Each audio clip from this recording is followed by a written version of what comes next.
Assalamualaikum warahmatullahi wabarakatuh. Saya Nur Fitriana Sang, NDH 26, peserta Latsar CPNS Universitas Borneo Tarakan Puslatbang KDOD Samarinda.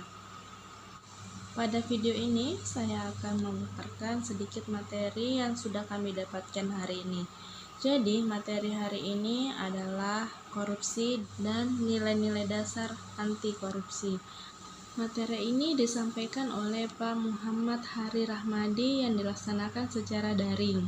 Secara arti kata, korupsi itu berasal dari bahasa Latin yakni corruptio yang berarti kerusakan, kebobrokan, dan kebusukan. Sedangkan dalam bahasa Yunani, corruptio merupakan perbuatan yang tidak baik, buruk, curang, dapat disuap, tidak bermoral, menyimpang dari kesucian, melanggar norma-norma agama, material, mental, dan umum. Dari pengertian tersebut dapat ditarik kesimpulan bahwa korupsi merupakan tindak pidana yang sangat tidak baik, tidak jujur, dan dapat merugikan banyak orang, bangsa, dan negara. Dampaknya ini bisa berakibat jangka panjang.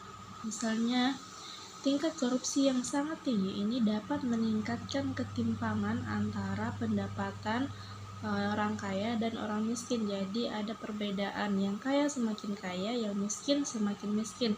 Kemudian korupsi sebenarnya bisa menurunkan investasi dan karenanya itu dapat berdampak pada penurunan pertumbuhan ekonomi.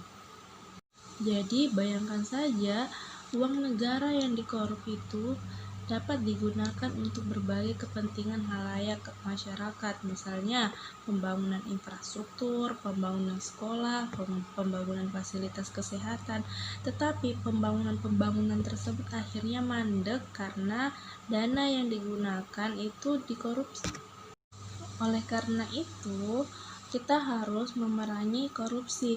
Caranya adalah yakni menanamkan, menghayati, dan mengamalkan nilai-nilai dasar anti korupsi dalam kehidupan sehari-hari. Nilai-nilai dasar anti korupsi antara lain jujur, peduli, mandiri, disiplin, tanggung jawab, kerja keras, sederhana, berani, dan adil. Setiap negara mempunyai undang-undang yang berbeda terkait dengan tindak pidana korupsi. Di Indonesia terdapat lembaga khusus yang menangani masalah korupsi yakni KPK, yaitu Komisi Pemberantasan Korupsi. Menurut Undang-Undang Nomor 31 Tahun 1999 JO Nomor Undang-Undang Nomor 20 Tahun 2001, terdapat 7 kelompok tindak pidana korupsi yang terdiri dari kerugian keuangan negara, suap menyuap, pemerasan, perbuatan curang, penggelapan dalam jabatan, benturan kepentingan dalam pengadaan, dan gratifikasi. Negara Indonesia merupakan salah satu negara yang memiliki kasus korupsi yang tinggi. Lalu, bagaimana sih cara mengurangi atau cara agar seseorang terhindar dari perilaku korupsi? Yakni, pertama, meningkatkan kesadaran diri anti korupsi yang dibangun melalui pendekatan spiritual dengan selalu ingat akan tujuan keberadaan sebagai manusia di muka bumi ini, dan selalu ingat bahwa seluruh ruang dan waktu kehidupan harus dipertanggungjawabkan dan menjadi benteng kuat untuk anti korupsi.